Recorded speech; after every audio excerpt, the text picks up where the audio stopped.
நீங்கள் பார்த்து கொண்டிருப்பது நியூஸ் 21 செய்திகள். தமிழ்நாடு செய்திகளை உடனுக்குடன் தெரிந்து கொள்ள நியூஸ் 21 செய்திகளை பாருங்கள். சோமனஹள்ளியில் பள்ளியை தரம் உயர்த்தக் கோரி பள்ளிக்கு செல்லாத மாணவர்கள் பெற்றோர்கள் மறியல் போராட்டம். மூலமா நாங்கள் காசு 2 லட்ச ரூபாய் கட்டிட்டுங்க. ஆனால் அதுக்கான நடவடிக்கை இன்னும் எதுவுமே எங்களுக்கு தெரியல. எங்கேன்னு போக சொன்னாங்களோ எல்லா தவணுமே நாங்கள் போயாச்சு. இதுக்கு மேலே எங்களுக்கு கட்டடம் வேணும், எங்கள் பிள்ளைங்க படிக்கணும். இப்போ ஒயின்ஸ் பக்கமே இருக்குது. இதை வச்சு நாங்கள் கமால்பேட்டில் சேர்த்தணும், புளிக்கரை சேர்த்தணும், அப்புறம் எல்லாம் பேக்கரில் சேர்த்தணும்.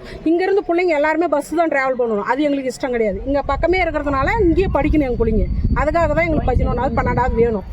அதுக்காக தான் இவ்வளோ பண்ணி நாங்கள் காசும் கட்டியாச்சு. பேரண்ட்ஸுங்கிட்ட எல்லாருக்கிட்டையும் எவ்வளோ ட்ரை பண்ணி நாங்கள் இந்த காசு கட்டினுங்கிறோங்க.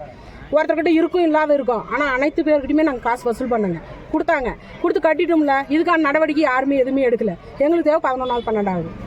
அதுதான் எங்களுக்கு ஒரே கோரிக்கை. யாருமே நாங்கள் ஸ்கூலுக்கு அனுப்பலை. அதான் எதுக்காக அனுப்பலை, எங்களுக்கு 11வது 12வது வேணும். அதுக்காக தான் எங்கள் பிள்ளைங்களை அனுப்பலை. நான் இங்கே ஸ்கூல் ஒயின்ஸ் பக்கமே இருக்கிறதுனால எங்களுக்கு ரொம்ப ரிஸ்க். இப்போ பொட்ட பசங்க போகிறாங்க, அதுலேயே ஏதாவது ஒரு ஆம்பளைங்க குடிச்சுட்டு கையை பிடிச்சி இழுப்பாங்க. அது நாங்கள் யாரை கண்டு கேட்குறது? யாரையுமே கேட்க முடியாது. எங்களுக்கு அந்த ஒயின்ஸ் எடுக்கணும், எங்களுக்கு ஸ்கூல் வரணும். அதுதான் எங்கள் ஸ்கூல். இல்லைன்னா இன்னும் ஒரு வாரத்துக்கு கூட பிள்ளைங்களை ஸ்கூலுக்கு அனுப்ப மாட்டாங்க. ஏன் அனுப்ப மாட்டாங்கன்னா எங்களுக்கு 11வது 12வது வேணும். இன்னைக்கு புளிக்கரை போனால் இன்னைக்கு இங்கே நடந்து வரணும். பிள்ளைங்க சைக்கிள் கொண்டு சோம்பில் நிறுத்திட்டு இங்கேருந்து பஸ் ஏறி போகணும். அது எங்களுக்கு விருப்பம் கிடையாது. ஒரு பிள்ளைங்களுக்கு பொட்ட பிள்ளைங்களுக்கு என்ன பாதுகாப்பு? இங்கேருந்து பஸ்ஸில் போய் வரது பாதுகாப்பா? கிடையாது. இல்லை கொண்டு போய் ஹாஸ்டலில் சேர்த்து படிக்க வைக்கிட்டுங்களா? நாங்கள் எதுக்கு அதுக்கு பொட்ட பிள்ளைங்களை பெற்று வச்சுருக்கிறோங்க? அதெல்லாம் எங்களுக்கு தேவையில்ல. இங்கே இருக்கிறது பக்கம். இன்னைக்கு எத்தனை சுற்று வட்டார பிள்ளைங்களுக்கு இது பக்கம். இங்கே எங்களுக்கு ஸ்கூல் வேணும் அப்படின்னா மட்டும்தான் இந்த ஸ்ட்ரைக் நிறுத்தம். இல்லையா ஏதாவது ஒன்று எங்களுக்கு மேலே இடத்துலேருந்து பதில் வரணும். இன்னைக்கு 2 லட்ச ரூபாய் நாங்கள் கட்டினுங்கிறோங்க.